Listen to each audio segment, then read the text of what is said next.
الرجيم.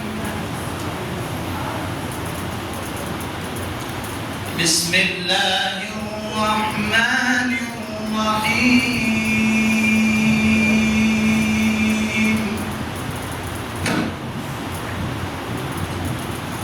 إن هذا القرآن يهدي للتي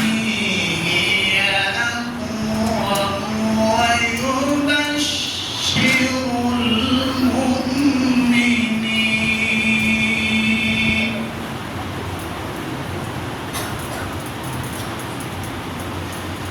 ويبشر المؤمنين الذين يعملون الصالحات أن لهم أجرا كبيرا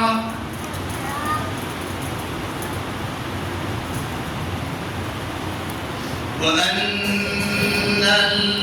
الذين لا يؤمنون بالآخرة أعتدنا لهم عذابا أليما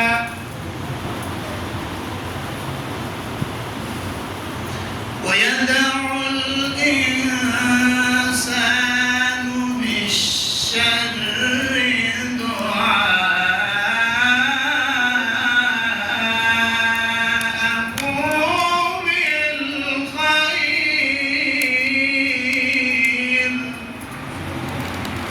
وكان الإنسان عجولا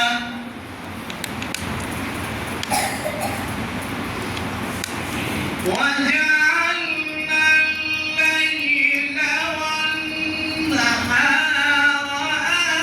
آيتين فمحونا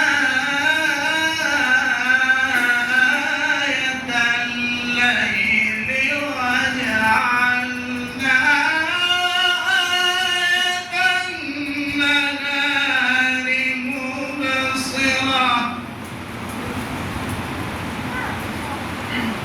وجعلنا آية النهار مبصرة لتبتغوا فضلا من ربكم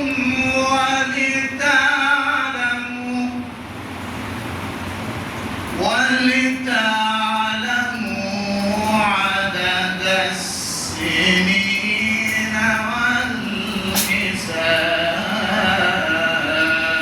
والحساب وكل شيء فصلناه تفصيلا وكل إنسان ألزمناه طائره في عنقه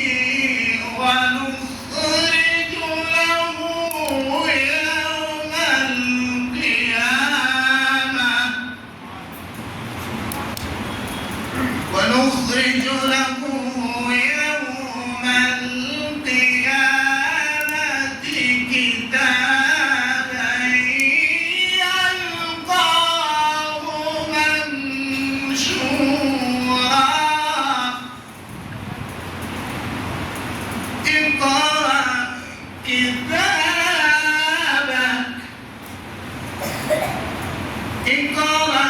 كتابك ونخرج له يوم القيامة كتابا يلقاه منشورا اقرأ كتابك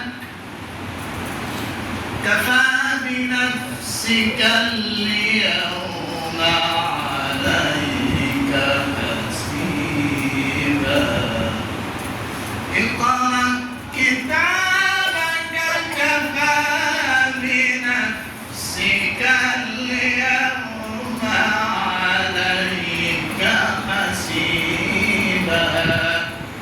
صدق